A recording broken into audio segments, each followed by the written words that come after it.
बंदरपूंछ पर्वत श्रेणी के अंतर्गत कालिंदी पर्वत के समीप एक ग्लेशियर है जिसका नाम है यमुनोत्री कांठा। उसी यमुनोत्री कांठा नाम के ग्लेशियर से इस नदी का ओरिजिन होता है, जिसको आप यमुना कहते हैं। यमुना नदी के प्राचीन नाम, इसको कालिंदी भी कहा जाता है, आसिता भी कहा जाता है, सूर्य की पुत्री, यम और शनि की बहन, कृष्ण की पटरानी आदि नामों से यमुना को जाना जाता है। यमुना वहां से जब नीचे आती है तो यमुना के लेफ्ट हैंड साइड पर यमुनोत्री धाम है, यमुनोत्री मंदिर।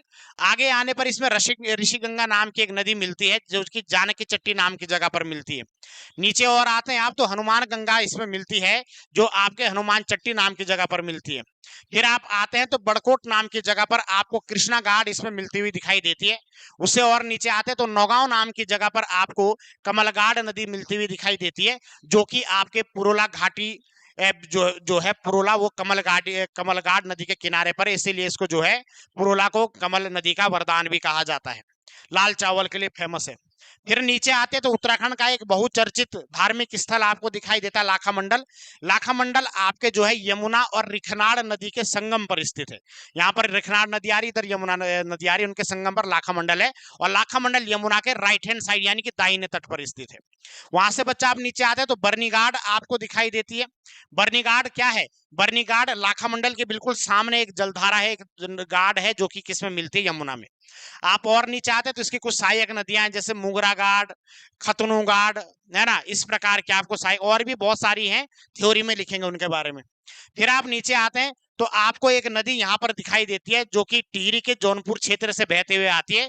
उस नदी का नाम है अलगाड़ नदी। अलगाड़ नदी हमारे उत्तराखंड के लिए इसलिए भी फेमस है क्योंकि अलगाड़ नदी में बहुचर्चित मछली मार मेला, जिसको मच्छमौण के नाम से जाना जाता है, उसका आयोजन किया जाता है। उससे आप और आगे आते हैं तो आपको उत्तराखंड में एक जगह है जो कि ये भी प्रसिद्ध जगह है, जिसका प्राचीन नाम कालकूट, सुधनगर, या फिर यहाँ पर अशोक का शिलालेख भी है, कालसी।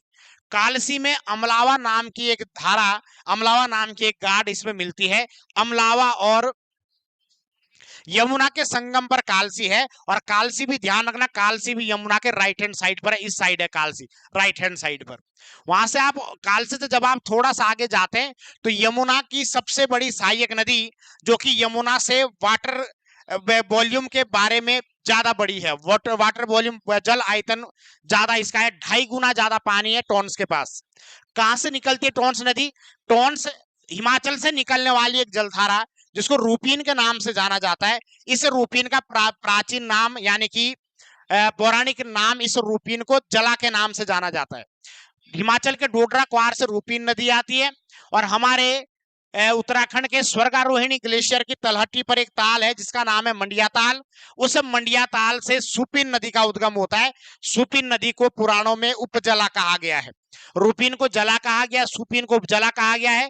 इन दोनों नदियों का संगम जहां पर होता है उस पर्टिकुलर जगह का नाम है नेटवाड़। और नेटवाड़ में उत्तराखंड में न्याय के देवता के रूप में जाने जाने वाले एक देवता है जिनको पोखु देवता कहा जाता है, उनका मंदिर नेटवाड़ में है। जब आप नेटवाड़ से इन दोनों की संयुक्त धारा को आगे बढ़ाएंगे तो रूपिन और सुपिन के मिलने के बाद ही यहाँ पर जो है टोन्स नदी का ओरिजिन होता है। टोन्स नदी रूपिन और सुपिन की संयुक्त जलधारा है। और टोन्स नदी का भी प्राचीन नाम आपको देखने को मिलता है। टोन्स का प्राचीन नाम तमसा नदी है और इस टोन्स को आप अश्रु नदी के नाम से भी जानते हैं पौराणिक मान्यताओं के आधार पर। अपवित्र नदी माना जाता है, ये ध्यान रखना आप।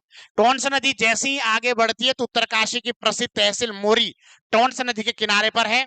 यहीं पर आपके जो है मोरी परियोजना भी बन रही है। इस पर आगे आप जाते हैं तो महासु देवता का मंदिर हनोल, यहां से ये देहरादून जनपद में एंट्री कर जाएगी टोन्स नदी। अब इससे पहले उत्तरकाशी में थी। महासु देवता का मंदिर हनोल टोन्स नदी के लेफ्ट हैंड साइड पर है, ध्यान रखना, यानी कि बाएं तट पर स्थित है महासु देवता का मंदिर। वहां से आप आगे जाते हैं तो इसमें जो है खूनीगाड़ नाम की एक धारा मिलती है, हनोल के जस्ट बगल में खूनीगाड़ नाम की एक जलधारा इसमें मिलती है। फिर आप और आगे जाते हैं तो पावर नदी, पावर नदी के बारे में ध्यान रखना। पावर नदी त्यूनी नाम की जगह पर यमुना में टोन्स में मिलती है और पावर नदी आपके हिमाचल से निकलती है, इस चीज को भी समझना।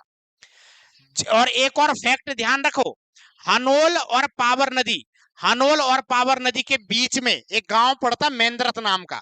उस मेंद्रत नाम के गांव में महासु देवता के बड़े भाई वार्षिक महासुदी का मंदिर है, वो भी टोंस नदी के किनारे पर है। और हाल ही में एक पेपर में आपके प्रश्न आया था कि पवासी देवता का मंदिर कहां पर है, तो ठडियार नाम की जगह है, वहां पर पवासी देवता का मंदिर है, वो भी टोंस नदी पर है। जहां पर हनोल है उसके टोंस नदी को क्रॉस करके उसके सामने आपको पवासी देवता का मंदिर दिखाई देगा, तो ये भी टोंस नदी के किनारे पर है। इसके इस साइड पवासी देवता का मंदिर है, इस तरफ टोंस आपके हनोल है, और यहीं आगे जाकर मेंद्रत में वार्षिक देवता का मंदिर है, वो भी टोंस नदी के किनारे पर है, ये ध्यान रखना।